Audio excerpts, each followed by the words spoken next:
Alors, il est maintenant l'heure de commencer. Bonjour à toutes et à tous, je m'appelle Damien Sabi et je suis responsable marketing produit à MemoQ. Je serai le modérateur du webinaire d'aujourd'hui. Le webinaire d'aujourd'hui concernera l'intégration entre Flowfit et MemoQ et sera présenté en partenariat avec Consoltech. La session d'aujourd'hui durera environ 45 minutes avec 10 à 15 minutes à la fin pour les questions et réponses. Le webinaire est enregistré et l'enregistrement sera disponible d'ici quelques jours. Il vous sera également envoyé par email et il sera disponible sur notre chaîne YouTube. J'aimerais commencer avec une brève introduction des deux entreprises. Alors tout d'abord, la partie MemoQ vous sera présentée par Anna Moaxi-Gorov, formatrice MemoQ depuis plus de 15 ans et également ingénieure de solutions et formatrice au sein de l'équipe MemoQ depuis fin 2020. Alors en ce qui concerne MemoQ, l'entreprise a été fondée en 2004. Nous avons plus de 100 employés avec une présence mondiale, dont notre QG à Budapest et également une présence à Bonn, Tokyo et Toronto. Nous avons plus de 40 000 utilisateurs et plus de 1000 serveurs et l'entreprise est une société indépendante. En ce qui concerne Flowfit, donc fondateur de Consoltech est Jean-François Mur et il vous présentera également la partie Flowfit pour aujourd'hui. L'entreprise a été fondée en 2002 et elle est basée à Montréal au Canada. L'entreprise a plus de 20 employés et également plus de 100 clients au Canada, États-Unis et Europe. Consoltech offre Flowfit TMS, une solution qui aide à simplifier et optimiser la gestion de vos projets de traduction tout en réduisant vos coûts administratifs. Flowfit offre également une intégration avec MemoQ permettant d'offrir une solution complète, comme vous pourrez le voir lors de ce webinaire. Et Consoltech est également une société indépendante. Maintenant, j'aimerais laisser Jean-François et Anna commencer à présenter la session d'aujourd'hui. Merci.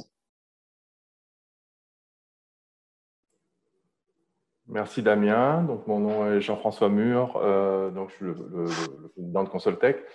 On va aujourd'hui vous présenter l'intégration entre les deux produits Flowfit et MemoQ. Je vais commencer par la partie Flowfit, puisqu'on va, on va créer un projet dans Flowfit, puis après on va voir comment on va permettre d'intégrer, de créer des projets MemoQ à partir de Flowfit. Je pense que j'ai besoin du partage d'écran. Voilà, merci. Voilà, donc là, je vais passer ici. D'accord. Voilà, donc Flowfit est une application de gestion de projet de traduction, entre autres, parce qu'on peut gérer évidemment d'autres types de projets. Et l'application possède une intégration très poussée avec MemoQ. Donc, ce qu'on a voulu faire, en fait, c'est de permettre de gérer de manière transparente cette intégration-là et en fait, à la limite, oublier qu'on a MemoQ derrière, au niveau de la gestion en tout cas, et de tout gérer à partir de Flowfit. Donc, notamment la création manuelle des projets et manuelle ou automatique des projets MemoQ, la récupération des résultats d'analyse, l'ajout des tâches MemoQ dans les workflows de Flowfit de façon transparente, l'assignation des traducteurs, des réviseurs, des dates d'échéance, la synchronisation du calcul de charge de travail en fonction des taux de réalisation des tâches, des tâches de MemoQ, c'est-à-dire que lorsqu'il y a des traducteurs, des réviseurs qui vont valider des segments, on va pouvoir recalculer la charge de travail dans Flowfit. Également, la livraison automatisée, c'est-à-dire qu'on va pouvoir récupérer automatiquement les documents qui ont été traduits et ou révisés dans MemoQ et éventuellement les livrer automatiquement ou manuellement derrière. Donc, il y a beaucoup d'options dans Flowfit qui permettent plusieurs modes. Aujourd'hui, je vais vous présenter une façon quand même pas mal automatisée de gérer les projets avec Flowfit et MemoQ. Alors, je vais commencer par l'interface le portail client. En fait, on va créer une demande à travers le portail client et on va ensuite gérer cette demande dans Flowfit. Donc, ici, je vais créer ma demande. Donc là, je suis un client.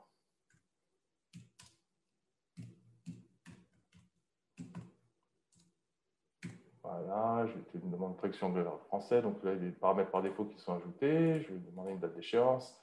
Je peux inscrire du détail, etc. Donc, ce n'est pas vraiment ça qu'on va voir aujourd'hui. On va voir vraiment comment on va gérer le projet au niveau de la traduction et de la révision. Ici, je vais ajouter un document à traduire. Voilà. Et ici, je vais ajouter deux documents de référence. Ici, je peux faire des drag and drop aussi, là, c'est la même chose. Et je vais soumettre la demande. Donc là, on va récupérer la demande qui vient d'être créée dans l'interface de gestion que je vous présente maintenant. Donc ça, c'est l'interface de gestion de Flowfit. C'est une nouvelle interface qui est en ligne depuis 2 ans, qui permet de gérer pas mal toutes sortes de projets, mais principalement des projets de traduction, évidemment. Et on va donc voir comment on va récupérer ce projet-là, ici, donc, notre MemoQ Webinar, et le gérer dans Flowfit. Donc, je vais simplement l'ouvrir.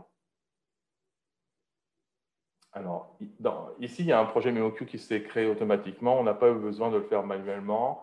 On a des règles on peut mettre en place des règles de gestion dans Flowfit avec ce qu'on appelle le coordinateur virtuel qui permettent de créer et de sélectionner les modèles MemoQ adéquats si on veut automatiser les processus. Donc, par exemple, si vous voulez créer un projet pour tel client ou pour tel type de document, etc., c'est possible de l'automatiser dans l'application. Alors, on a récupéré le compte de mots, le nombre de segments. On voit ici les phases MemoQ. Pour l'instant, on n'a rien commencé, donc tout est vide. Et on va pouvoir voir ici qu'on a récupéré les résultats d'analyse de MemoQ automatiquement. Et on peut calculer également les mots pondérés dans Flowfit à l'aide de la pondération définie dans l'application. Donc, on peut définir une pondération pour chaque type de résultat d'analyse. On a également, là, le processus est très automatisé. Là. Donc, on a créé le projet automatiquement, le projet MemoQ automatiquement, les résultats d'analyse, les tâches sont créées automatiquement, etc. Donc là, j'ai simplement à assigner les tâches. Ça, c'est la méthode automatisée. Je vais simplement revenir là-dessus pour vous montrer comment on peut faire la même chose, mais de façon manuelle. Donc ici, je vais supprimer le projet MemoQ et je vais le créer manuellement. Voilà, donc je vais cliquer ici sur Créer projet. Donc, je sélectionne mon document, ma langue source, ma langue cible sont définies. Ici, je vais simplement sélectionner le modèle MemoQ, qui est celui-là. Je pourrais appliquer des filtres aussi, mais là, je ne vais pas en appliquer. On va faire simple. Et donc, ça va réanalyser. Ça va refaire la même chose ce qu'on a fait précédemment automatiquement, mais de façon manuelle. Donc, les tâches sont toujours là. Vous voyez qu'on a un petit signe, un petit Q ici qui montre que les tâches sont associées à des tâches MemoQ. Donc, on peut, une chose intéressante dans Flowfit, c'est qu'on peut en quelque sorte mélanger, intégrer des tâches MemoQ à l'intérieur d'un workflow existant de façon transparente. Et ici, maintenant, je vais assigner la ressource. Donc, il y a plusieurs manières de le faire. Ici, bon, je sais que c'est Anna qui va traduire, donc je vais la sélectionner ici. Puis, ici, je vais utiliser le modèle d'assignation ici pour assigner le réviseur. Voilà. Et derrière, ici, après les 2 tâches traduction-révision, on aura une tâche de livraison automatisée qui permettra de livrer le fichier au client. Et les dates d'échéance ont été calculées automatiquement par l'application également. J'enregistre. Donc, en fait, maintenant, les tâches sont assignées. Je vais passer le projet en cours pour pouvoir démarrer les tâches. Donc, à partir du moment où je passe le projet en cours, la première tâche ici va être, le statut de la première tâche va être modifié à faire. Et Anna, la traductrice, va recevoir un avis par courriel lui permettant d'aller directement dans la tâche de Flowfit. Ok, donc là, je vais laisser maintenant Anna présenter la partie traduction. Si j'arrive à... Donc, je pense qu'Anna, tu peux prendre le... Ok, tu peux prendre voilà, tu peux prendre l'écran, merci. Oui, donc bonjour à tous. Donc, me voici dans Flowfit. Je suis là, je vais faire la traduction dans MemoQ. Tout d'abord, je vais ouvrir ma tâche pour voir les détails de ma tâche. Dans Flowfit, toujours encore. Ici, je peux voir les détails de ma tâche qui m'attend dans MemoQ. Et je vais commencer d'abord la tâche dans Flowfit. Et ensuite, je vais pouvoir accéder directement à MemoQ grâce à ce logo ici. Donc maintenant, je vais ouvrir MemoQ et je vais accéder directement au projet qui m'a été attribué par Jean-François. Quand Jean-François a créé le projet, dans Flowfit, il a utilisé un modèle de projet qui a permis d'ajouter certaines ressources, donc la mémoire de traduction, la base terminologique, et éventuellement aussi d'autres ressources au projet.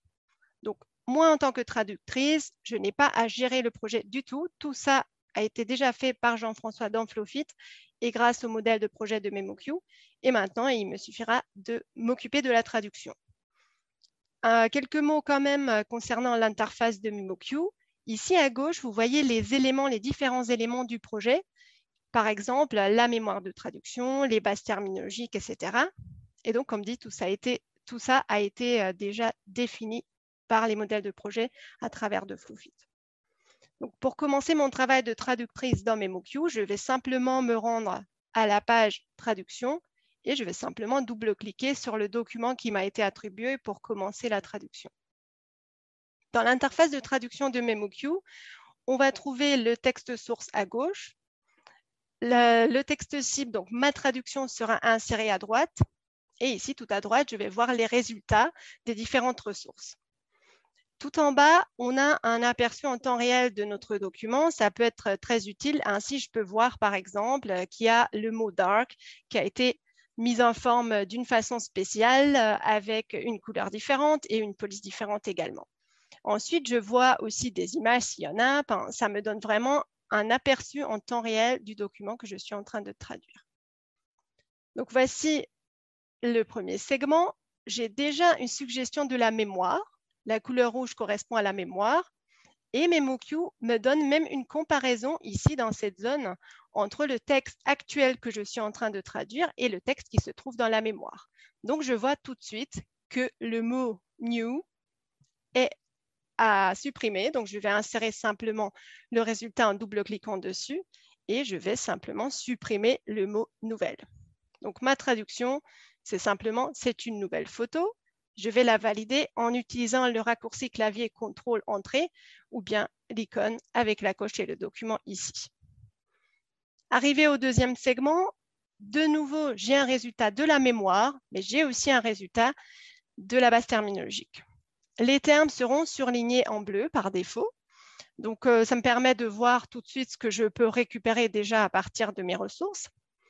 Et j'aimerais aussi en profiter pour vous montrer une petite astuce ici. Avec la touche CTRL dans MemoQ, vous allez pouvoir afficher une liste des éléments que vous pouvez insérer automatiquement. Donc ici, dans mon texte, j'ai le chiffre et j'ai le terme. Mais je pourrais aussi insérer un URL, une adresse mail ou d'autres éléments qui ne se traduisent pas. Donc, j'appuie sur la touche CTRL. Avec les flèches au bas, je sélectionne l'élément que je souhaite insérer.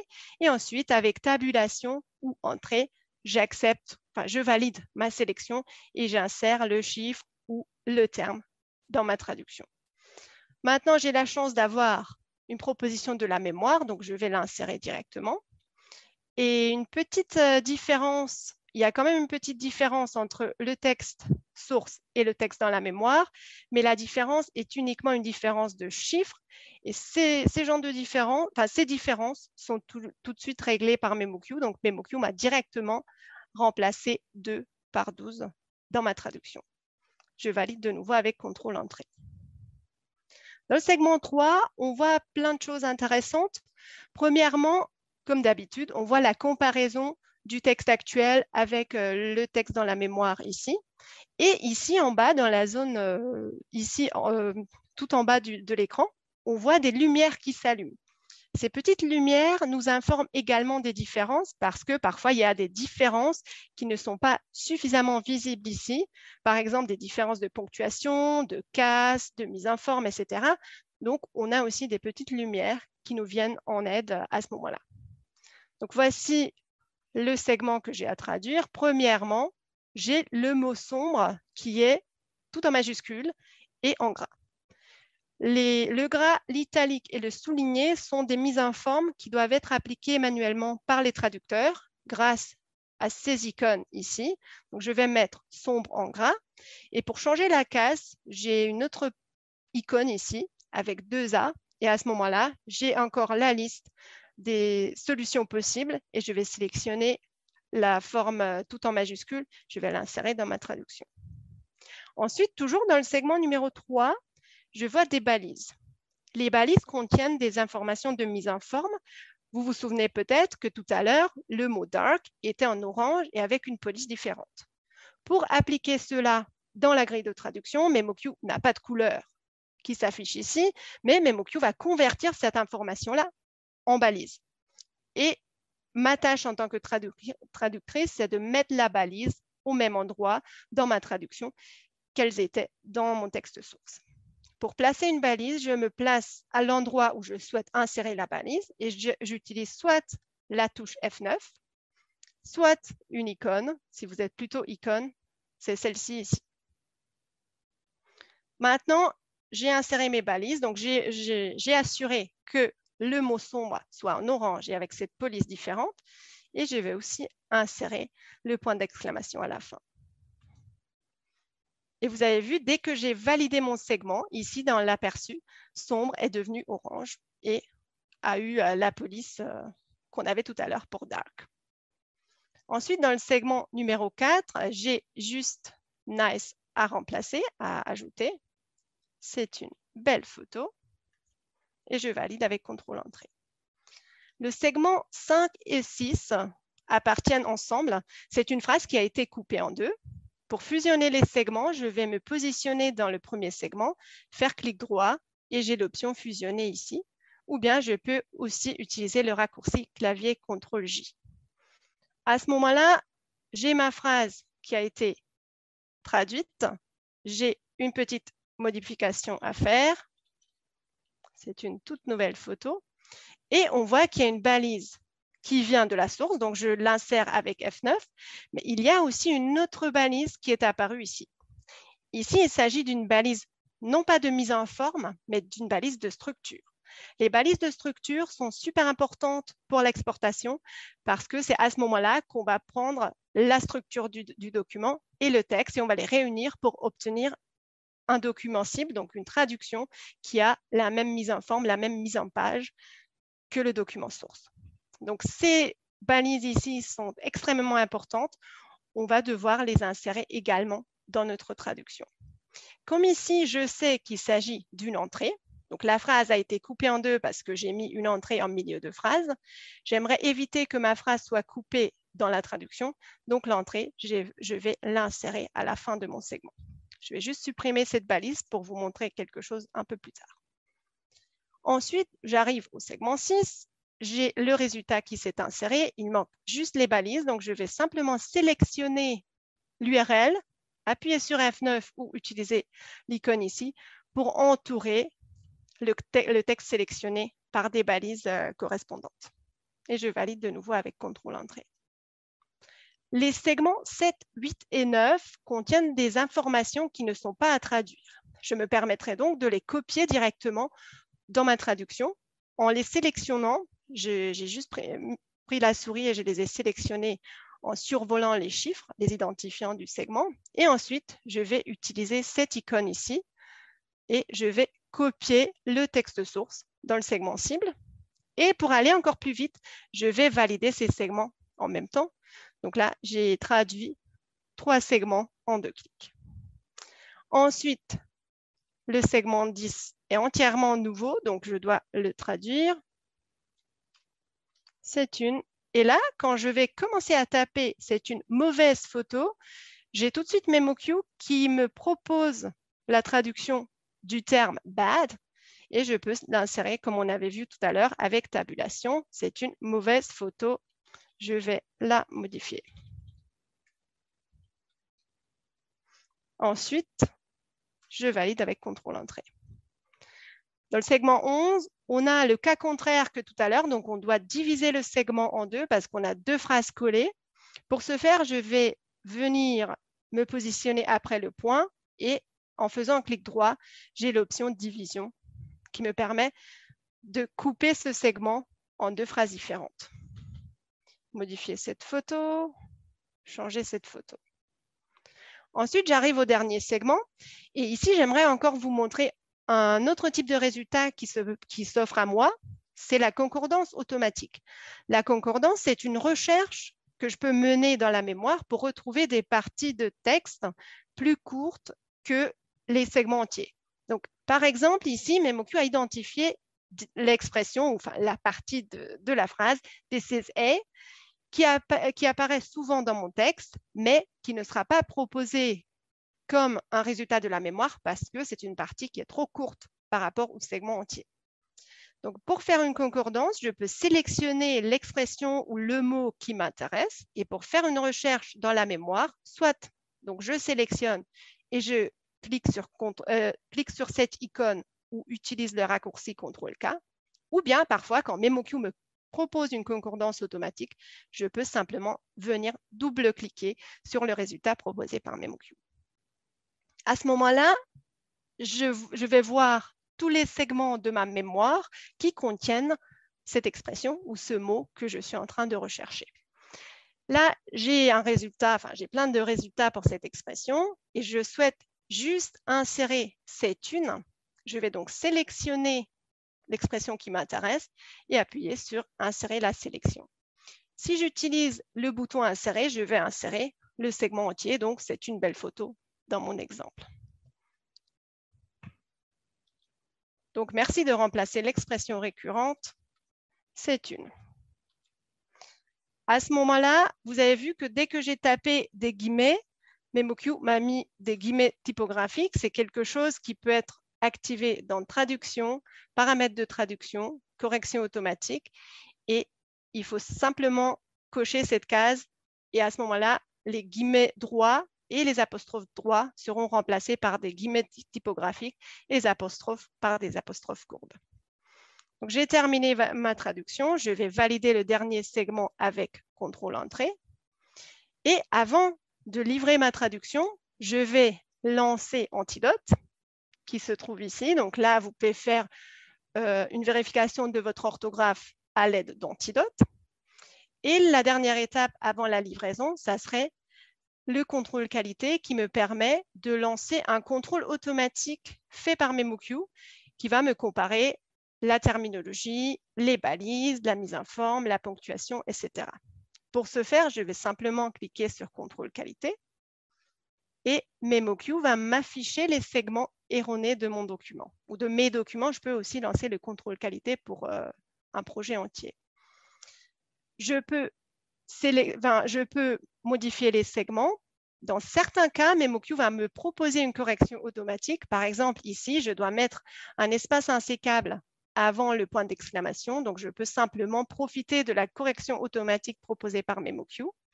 Et vous avez vu, mon segment a changé d'état. Il est devenu édité. Donc, je dois le revalider pour que ma mémoire soit mise à jour avec ma correction que je viens de faire. Donc, je vais valider avec CTRL et Entrée. Ensuite, on revient au problème des balises de structure. Vous voyez que l'icône qui apparaît ici est différente des autres icônes. Ici, il s'agit notamment d'une erreur de contrôle qualité et les éclairs sont là pour nous montrer, pour nous donner des avertissements. Donc, en fait, dans le contrôle qualité, on a deux catégories de gravité différentes. Les erreurs sont vraiment absolument à corriger. Je ne peux pas les ignorer. Je ne peux pas dire que c'est une fausse alerte. Donc, je dois absolument placer ma balise dans mon segment et je valide ensuite. Alors que les avertissements, donc les éclairs, peuvent être ignorés. Donc, je peux dire ici, par exemple, je ne souhaite pas insérer d'espace insécable. Je vais donc simplement ignorer l'avertissement de MemoQ. Et la même chose ici pour ce segment. À ce moment-là, le gestionnaire de projet va pouvoir voir que j'avais lancé le contrôle qualité et que c'était une fausse alerte de la part du contrôle qualité et que c'est volontaire que je n'ai pas mis d'espace à cet endroit-là. Avant de livrer le document, j'aimerais juste vous montrer rapidement comment on peut utiliser la base terminologique. Donc, on l'a vu ici, les termes sont surlignés en bleu. Mais si on souhaite rajouter des termes à notre base terminologique, le plus simple, c'est de sélectionner le terme source et le terme cible. Et le raccourci, c'est CTRL-E, ou bien on a une icône ici, créer une entrée de base terminologique. À ce moment-là, je vais afficher l'entrée de ma base terminologique. Je peux donc ajouter éventuellement des variantes. Je vais, par exemple, ajouter image comme une variante au mot photo. Ensuite, je peux rajouter une définition.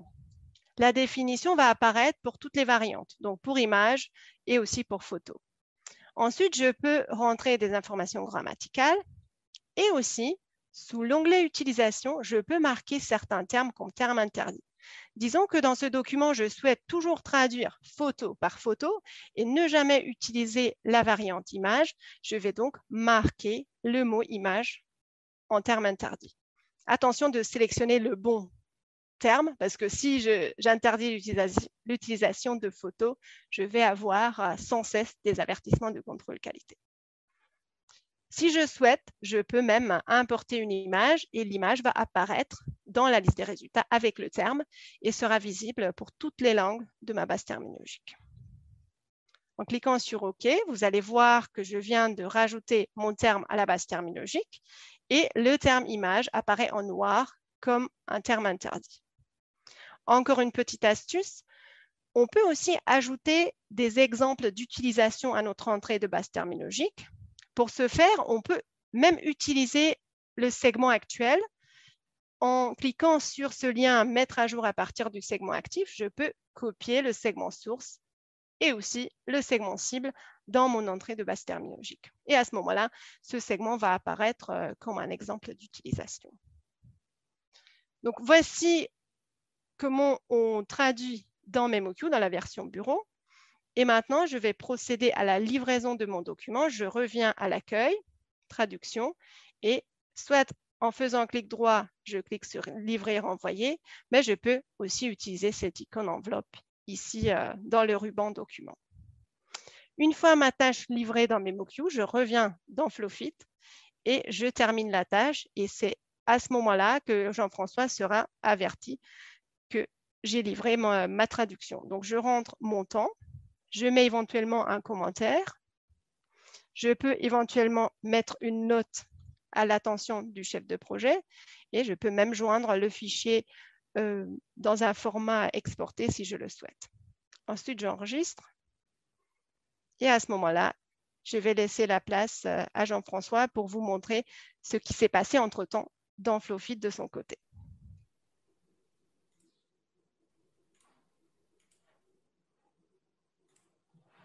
Merci Anna. Donc, on revient dans Flowfit ici. Je vais préciser certaines choses. J'ai un peu oublié de vous en parler précédemment. Donc, quand on a assigné les tâches à Natrad et à Narev, vous avez vu ici qu'on a utilisé des quantités, des unités différentes pour la traduction et la révision. C'est une option dans l'application où quand on calcule les mots pondérés, quand Flowfit calcule les mots pondérés, on peut assigner des mots pondérés ou des mots ou d'autres unités. Mais là, dans ce cas-là, ce sera des résultats de pondération. Par exemple, on voit ici qu'on a 37 mots pondérés qui sont assignés au traducteur et 58 mots, puisqu'on va réviser tout le document, assignés au réviseur. Également, bon, je pense que là, elle a terminé sa tâche, donc si je vais réactualiser tout de suite, on verra que la tâche est terminée.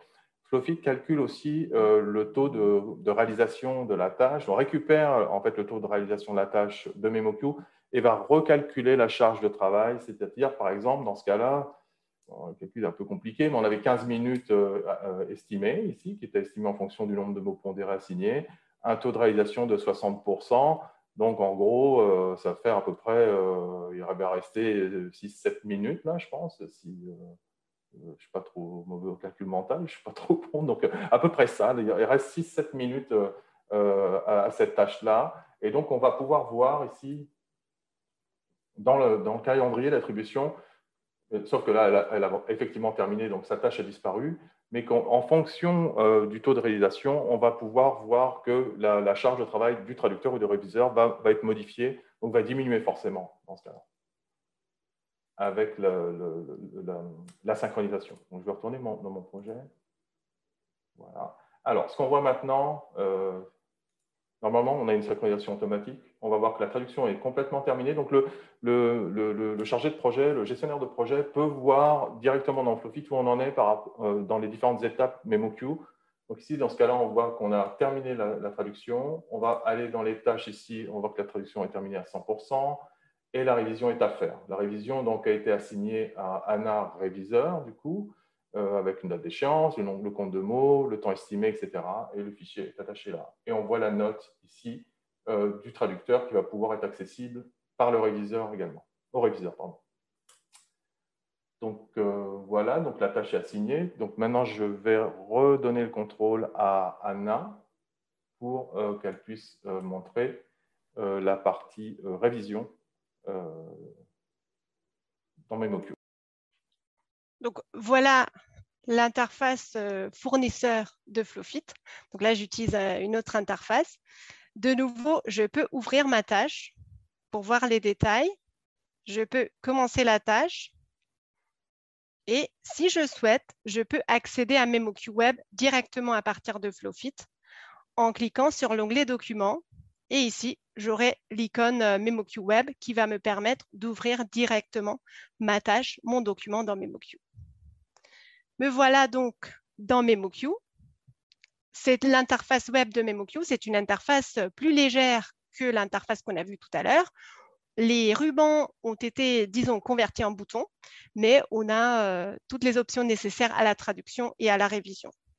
À ce moment-là, les deux choses que je souhaite vous montrer en étant réviseur dans MemoQ, c'est le suivi de modification qui peut être activé grâce à cette icône ici.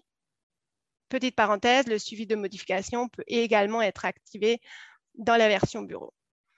Ensuite, je peux, donc en tant que relecteur, je peux modifier le texte et quand je valide mon segment avec CTRL Entrée ou bien la coche ici, le segment enregistré dans la mémoire sera le segment final. Donc, je n'aurai pas de suivi de modification dans la mémoire, ni d'ailleurs dans le document exporté.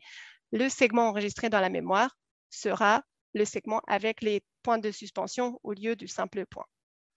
Ensuite, la deuxième chose que je souhaiterais vous montrer ici, ce sont les commentaires. Si je souhaite, je peux laisser un commentaire en cliquant sur la bulle ici. Je rentre mon commentaire et j'ajoute le commentaire au segment. À ce moment-là, mes collègues pourront voir mes commentaires, la source que j'ai utilisée par exemple, ou n'importe quel commentaire dans MemoQ. Les commentaires aussi sont principalement visibles dans MemoQ, mais on peut aussi, pour un format Word par exemple, on peut exporter certains types de commentaires ou même tous les commentaires qu'on a dans MemoQ. Une fois ma tâche terminée dans MemoQ Web, je clique sur livrer et je vais livrer ma traduction et je vais aussi terminer la tâche dans Flowfit. La même chose, je vais ajouter le temps. Je vais mettre une note si je le souhaite et j'enregistre ma modification. Et à ce moment-là, le projet sera terminé et Jean-François va pouvoir vous montrer comment on livre dans Flowfit. Merci Anna. Donc je vais vous montrer dans Flowfit qu'est-ce qui s'est passé quand Anna a terminé la révision. Donc, voilà, vous devriez voir mon écran. Alors, c'est très simple. En fait, ici, lorsque Anna a terminé la révision, donc la révision est passée à terminer, et on avait inséré une tâche ici de livraison automatisée. C'est-à-dire, dans ce cas-là, ce n'est pas une obligation évidemment, mais dans ce cas-là, en fait, on veut que Flowfit livre automatiquement le document. Si je télécharge le document ici, on devrait voir la traduction qui a été faite par Anna. Donc, on voit que Flowfit a récupéré automatiquement le document, l'a inséré dans la tâche de traduction qui, elle-même, a livré au client, soit par un lien, soit par un fichier attaché, dépendamment des options qu'on aura établies dans le workflow. Je voudrais préciser une chose par rapport à ceux qui ne connaissent pas bien ou qui ne connaissent pas du tout Flowfit, c'est qu'on a dans Flowfit des workflows, c'est-à-dire des possibilités de définir des processus à l'intérieur d'un projet qui peuvent être différents pour chaque document, qui peuvent être présélectionnés par le collaborateur virtuel ou manuel, et dans lesquels on peut ajouter à peu près n'importe quel type de tâche. Donc, l'application peut donc suivre les processus qui sont les vôtres et notamment insérer des tâches MemoQ à l'intérieur du processus. Ce n'est pas forcément... Et ce n'est pas nécessaire que ce soit au début du workflow, ils peuvent être un peu n'importe où dans le workflow. On pourrait rajouter une tâche après la révision, avant la livraison, une tâche de mise en page, etc. Donc, il y a beaucoup de possibilités là. Voilà, une fois que le document tout est livré, en fait, le workflow ici passe à livrer, le projet passe à livrer, il pourrait être aussi automatiquement fermé, etc. Donc là, j'ai montré un processus assez automatisé, mais dépendamment des besoins, de vos besoins, ça peut être pas mal manuel ou très automatisé. On a toutes sortes de clients avec toutes sortes de besoins différents. Donc, voilà, on s'adapte à ça. Donc, ce qu'on a voulu montrer là, c'est vraiment que l'intégration de MemoQ à Flowfit est vraiment transparente. Le gestionnaire de projet dans Flowfit a une vue de ce qui se passe dans MemoQ au niveau de taux d'avancement, de taux de réalisation des tâches, de recalcul de la charge de travail, la livraison automatisée, etc. Donc, voilà. Donc,